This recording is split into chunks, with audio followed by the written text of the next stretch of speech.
Well, if anyone needs a break, I think you all need a break. You sounded like you're having a great time before we walked out on this stage. I want to thank you, Madam President. And I understand Senator Gillibrand is here, great senator. Lee Saunders, AFSCME, I was told was going to be here. And Mary Kay of SEIU, who, by the way, Mary Kay will tell you she loves me better than anybody because my mother said, if someone loves you, you got to love them back. That's why she likes me. And Randy is here as well, I think, from AFT, and my buddy Rich Trumka and Ambassador Murphy. And look, I want to thank everyone at Generation Progress for everything you've done to stop sexual assault on campuses with It's On Us. No. That is a big deal. That really is a big, big deal. And we're changing things. We're changing the culture. We really are. And we really can. But we have to change the culture. But look, it's an honor to be with you tonight. I spoke to this organization when it was founded 12 years ago, when John Podesta was 20 years old. And I've had the chance to speak to you many, many times. But what I value most about all of you that are here tonight is your deep passion, always driven by the concern for others, and that's what distinguishes you among all the groups here in the city of Washington that have consequence and impact on policy. Your dedication represents, quite frankly, the fuel that has energized everything the President and I have done and continue to try to do.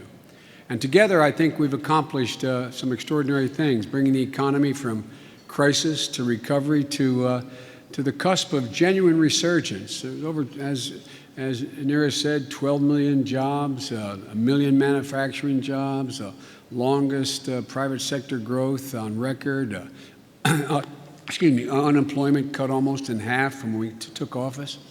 But you know, one of the things I want to make clear that I don't think we Democrats do enough, we got to make clear why the economy recovered. And I tell you why, not for credit, for credibility, You know, Republicans, I promise you, in this election are going to claim the recovery was related to them. I know that sounds bizarre, but they are. You know, you heard immediately when the majority leader said he acknowledged there's been a genuine recovery, and he said it was because of the anticipation and the expectation of a Republican Congress. Now, you guys make fun of these guys, but guess what? They've been better of us in messaging. They've been better than us. If they say it enough and we don't speak out, it will seep back in. Because look, the way this recovery is perceived is going to set the terms of the debate for years to come, but particularly for this next year. And the country now faces, and will continue to face, a stark choice. And it really is stark.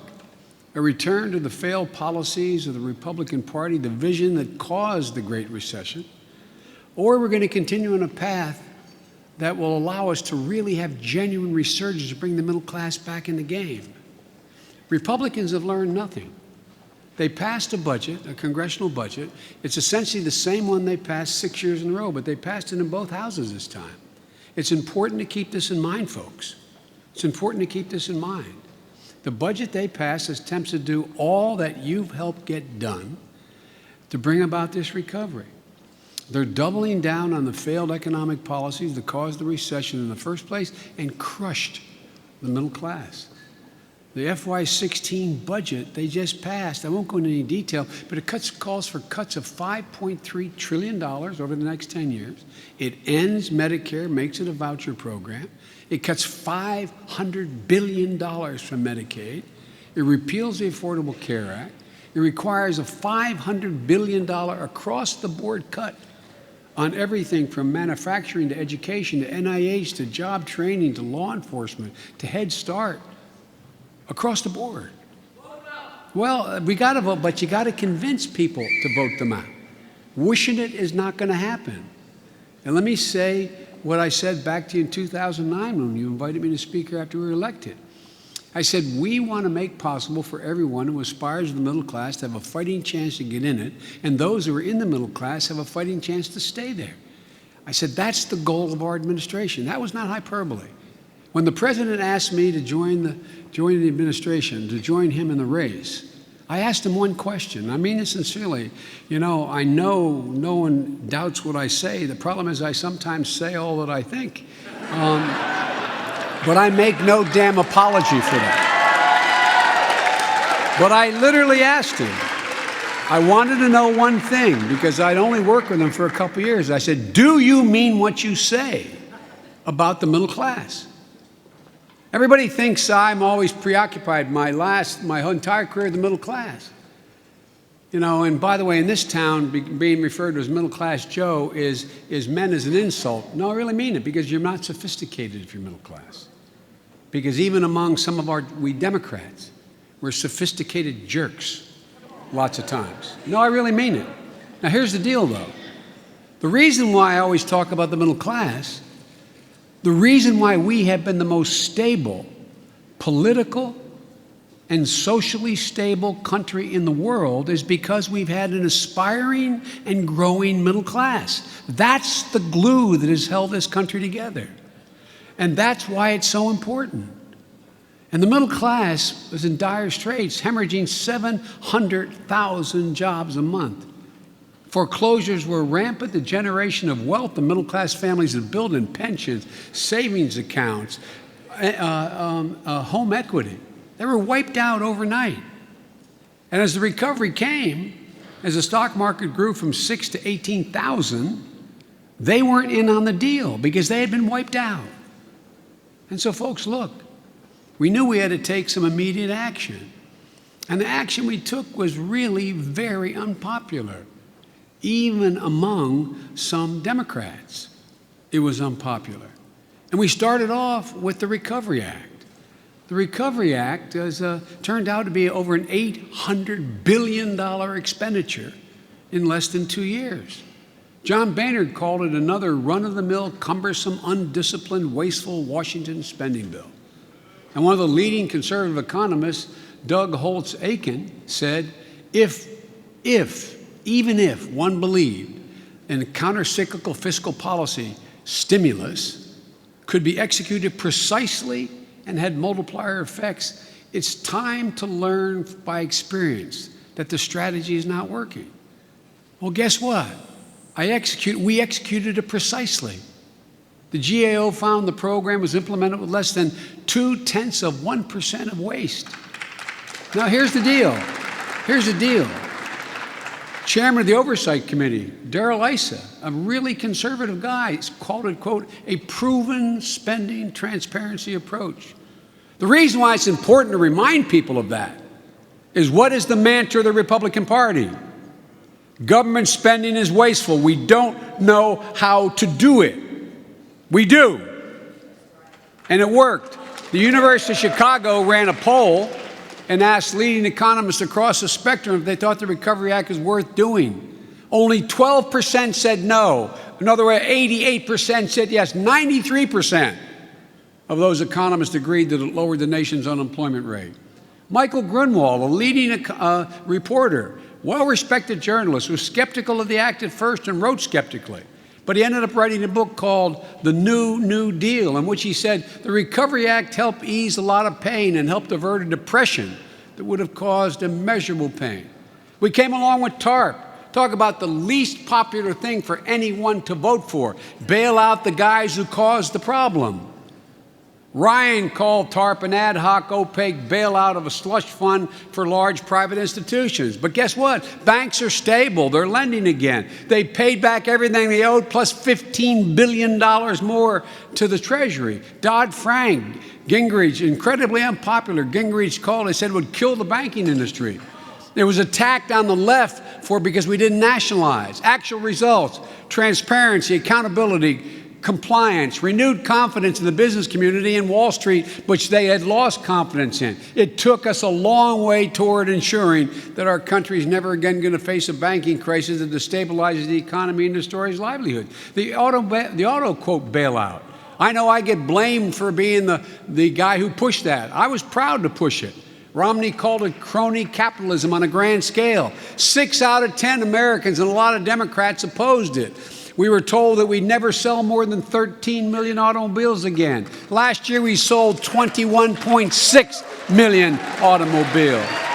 We saved 1 million jobs down the supply line, and we added 572,000 new jobs. Healthcare, Boehner said it would ruin the best healthcare system in the world. It would bankrupt our nation and ruin our economy. 16 million people gained insurance since that law was signed. The lowest inflation rate in increase in healthcare costs in 50 years. And we settled a fight that I've been involved in since as a 29-year-old kid running for the Senate. Healthcare is now a right, not a privilege. It was important. Taxes. We knew we had to bring back fairness to the tax code to get the middle class back in the game. Because guess what's happened? Look at all the incentive has gone to the wealthy. They're not bad guys. They're just dealing with the system, man. And so we reward unearned income in such a disproportionate way relative to earned income. We've never done it since 1922. That's why everything we did, from expanding the earned income tax credits for families with children, cutting the payroll taxes to put more money in the pockets of 160 million people. Now we're calling for the elimination of over the next 10 years of $1.1 trillion of tax loopholes that no longer have any productive utility. None. They cannot be defended. If we do this, it will allow us to give the middle class a break, tripling child care tax credit for working families, providing $500 tax credit for 2 wage earner families. It will allow us to strengthen the economy as well as lower the deficit, which we have done by 2/3. We're doing these things not because they're just fair. We're doing it because they provide economic and growth for the middle class. You read the New York Times today, look at what Standard & Poor's said. The greatest threat to the growth of the world economy is the concentration of wealth. If you make the widgets and no one can buy them, things don't grow. It's not coming from a liberal democratic think tank. I'm serious, this is important. We've got to change the direction because we know how to grow the economy. It grows from the middle out. You invest in education, infrastructure, research and development. That's when the country grows. And we know that in order to continue to lead the world in the 21st century, we need to do 2 important things. And by the way, business is coming back to the United States. Look at all of the data. Your generation, I can see these young people in front of me, you're not going to hear about outsourcing. It's going to be about insourcing. I'm serious. Look at what A.T. Kearney has said. They do a survey every single year for the last, I think, 17 years. They ask the 300 largest industrials in the world, where's the best place in the world to invest? By a margin larger than any time they've had this survey. It said the United States, and everything from manufacturing to IT to the service industry. Secondly, you take a look at, there's an outfit called the Boston Economic Group that does this survey every year of every country, every company invested in China. And they ask the same question every year for the last decade or more. What are your plans for next year? This year, 53% said they plan on coming home. They're coming home for a simple reason, folks. We have the most agile venture capitalists in the world. We have a transparent system where your intellectual property is protected. We have the lowest energy cost of any place in the world because we'll be the epicenter of energy for the remainder of this century. And we also have the most productive workforce in the world. But they're not going to keep coming home unless we do 2 things. We have to have the best educated workforce on earth and the most modern infrastructure. And we lack both now. That's why we use the savings from this $1.1 trillion over the next 10 years to invest in providing a fair shot in education. 2 years of free community college. 12 years is no longer enough. It simply is not enough. Maintain maximum Pell Grants. Make college affordable for everyone. Americans by extending the $2,500 tax credit. Limit the payback to 10% of disposable income. This is not doing anybody a favor. This is doing America a favor. This is what we need to do. We have to make sure we have the most modern infrastructure in the world. Folks, we rank 26th in the world. The United States of America ranks 26th in the world in transportation infrastructure. I got criticized for saying LaGuardia was like a third world airport. Guess what? The governor and everybody else, including the New York Times, calls it a third world airport, and they're changing it. We have to invest. Think about it. I really mean it. How can your generation sustain the growth of the United States of America with the infrastructure we now have? So we're proposing to invest over $500 billion in highways, rail, ports, canals, as well as modernizing the energy infrastructure. The American Society of Engineers says we need to invest $3.6 trillion by 2020. We're not going to get there. As I said, we rank 28th in the world. This is not acceptable. These critical infrastructure investments do a couple things, though. They immediately provide good jobs for a good purpose, and they start a virtuous cycle. They attract and keep business, which creates other good jobs because it puts communities to work. We proved that in the Recovery Act. For every dollar we invested, we brought $4 off the sidelines. That's what this is about. Growth. I don't understand how they don't understand this. I really don't. It didn't used to be this way, folks. It didn't used to be this way. Up until 15 years ago, the Republicans were all about infrastructure. Look, folks, we're now in a situation where we can't back up. We can't walk away. I know, again, I get criticized for being too straightforward, but damn it, we ought to stand up and say what we believe and stand by it. Defend it. Don't back away from it. We should run on what we've done. Whoever's running should also talk about what the resurgence in place in the future is and talk about in 2016 what we've done. Some say this amounts to a third term for President Obama. I call it sticking to what works and expanding on it to restore the middle class, because standing up for the middle class, there used to be I'll end this with this. There used to be a basic bargain in the country, and I'm not joking about this. Since the 30s, there was a basic bargain in the country, a view shared by Democrats and Republicans. They differed in degree, but they shared in this view that if you participated in an enterprise where you were part of the reason for the productivity of the enterprise, you got to share in the benefits that flowed from that enterprise. Today, $4.6 billion over the last 5 years made by corporate America, a good thing. But guess what? 54% of it went to buy back their own stock. 37% went to pay dividends, leaving 9% for everything from salary, expansion, research and development. We cannot sustain the economy for everyone or anyone if we keep on this path. Look, dealing the middle class back in, because look, when the middle class does well, the wealthy do very well, and the poor have a leg up. They have a chance. And middle class isn't a number. I have some leading economists, as John Podesta and Neera can tell you, working for me in the White House. They'll tend to tell you that middle class is a number. Is it 51,900 or is it? It's not a number. It's a value set, guys. And the value set is you believe that someday you can be able to own your own home and not rent it. Send your kid to a park where you know they're going to be safe and come home safe.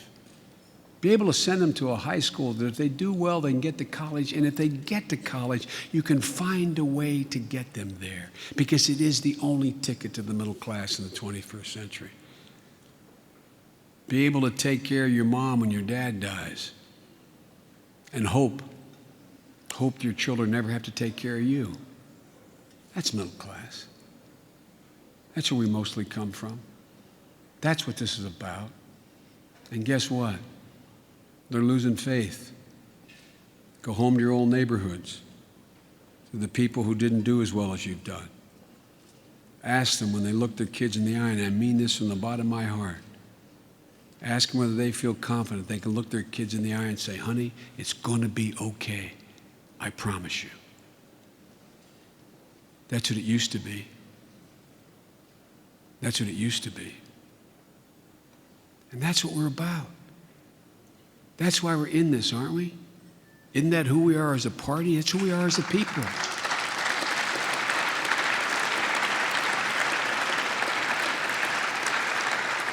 Folks, you read probably the same article I did in the New York Times saying the middle class, the phrase middle class is disappearing from the vocabulary of Democrats. Well, it's not disappearing from the vocabulary of this Democrat. I know there's a view among the, quote, sophisticated people that the middle class in America, those dreams and aspirations of today just aren't within striking distance anymore. And that the American people are shorting their dreams. Well, they may, it's not because they don't want those dreams, because they're beginning to doubt whether or not they're within their reach.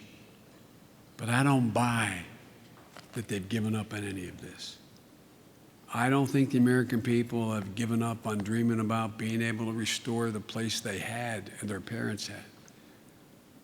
As I said, it's a value set, it's not a number, and it matters. It matters, it matters, it matters. So, I just think we have to stop being apologetic for anything we've done, because what we've done has been correct. And if we don't explain to people why this happened, then we are going to lose the bumper sticker war. And we always do lose the bumper sticker war with the Republicans. When you don't think government matters, it's easy to denigrate it. It's harder to make the case to build something.